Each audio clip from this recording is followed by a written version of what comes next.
안녕하세요 여러분, 반갑습니다. 오늘도 그레이스 가든에 오신 여러분을 진심으로 환영합니다. 오늘은 해밍웨이의 명작 노인과 바다라는 이야기로 여러분과 이야기를 나눠보고 싶습니다. 바닷가에서 작은 배 한 척을 가지고 물고기를 잡던 노인이 있었습니다. 나이는 많아졌고 이제 생각처럼 고기는 잘 잡히지 않았습니다. 그래도 노인은 큰 꿈을 가지고 있었습니다. 언젠가는 나도 아주 큰 물고기를 한번 잡아보리라. 84일 동안 단 한 마리의 고기도 잡지 못하는 노인을 보면서 사람들은 놀려대기 시작했습니다. 그러나 노인은 꿈을 버리지 않고 85일째 되던 날 마침내 큰 바다로 나가서 한 번도 본 적이 없는 엄청나게 큰 물고기를 잡습니다. 청새치라고 하는 그야말로 자기가 타고 간 배보다 더 큰 물고기를 만나게 되죠. 이 물고기와 근 3일 동안 그야말로 사투를 벌였습니다.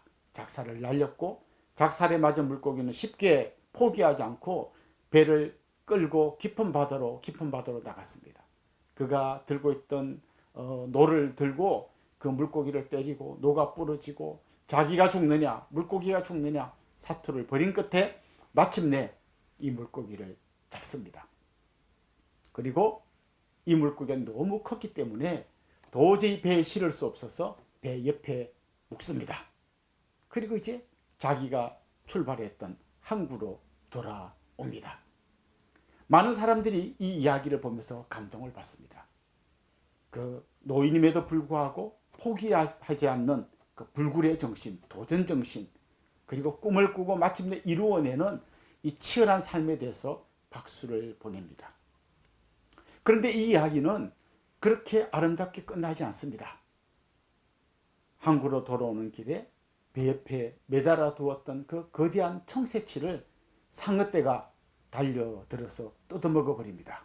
청새치가 피를 흘리고 있었고 피냄새를 맡은 상어떼가 몰려든 것이었죠.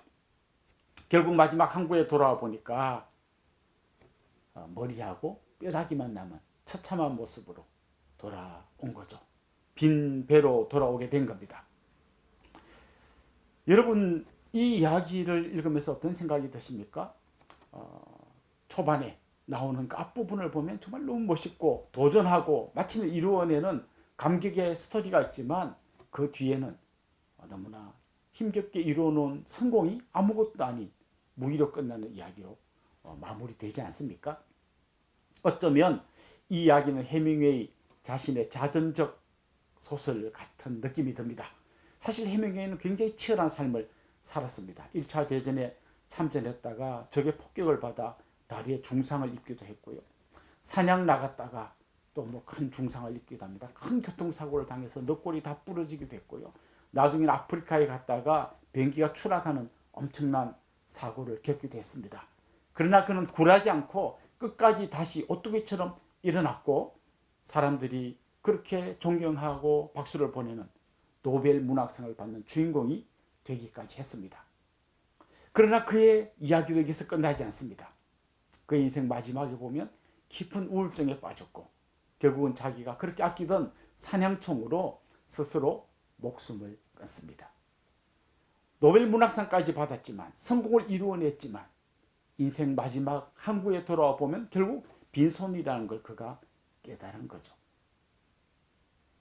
사실 해밍웨이는 보통 사람들이 잘 생각지 못했던 그 인생의 그 치열한 삶 뒤끝에 찾아오는 어두운 부분까지도 보고 있었던 거죠.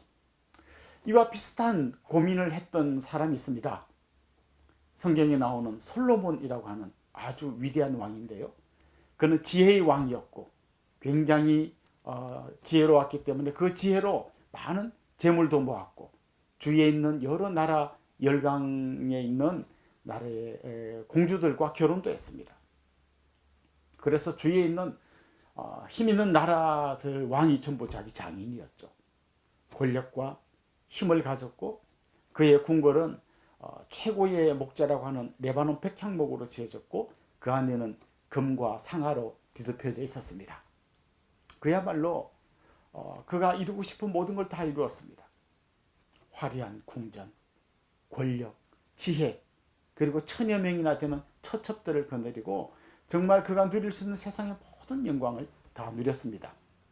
근데 그가 인생 마지막에 도착했을 때 남긴 유명한 책이 있는데요. 전도서라고 하는 책입니다. 그 책에 보면 이런 그의 고백이 나옵니다. 헛되고 헛되며 헛되고 헛되니 모든 것이 헛되도다. 아니 그렇게 많은 영광을 누렸으면서 마지막에는 헛되다라고 이야기한 거죠. 어쩌면 해밍웨이가 빈배로 돌아온 그 마지막 장면을 통해서 뭔가를 보여주려고 했던 그 이야기를 솔로몬은 이렇게 헛되다라는 표현을 사용해서 비슷하게 고백했던 거죠. 그런데 솔로몬의 이야기는 여기서 끝나지 않습니다. 아, 인생 마지막에 가면 빈배구나, 헛되구나, 여기서 끝나지 않습니다.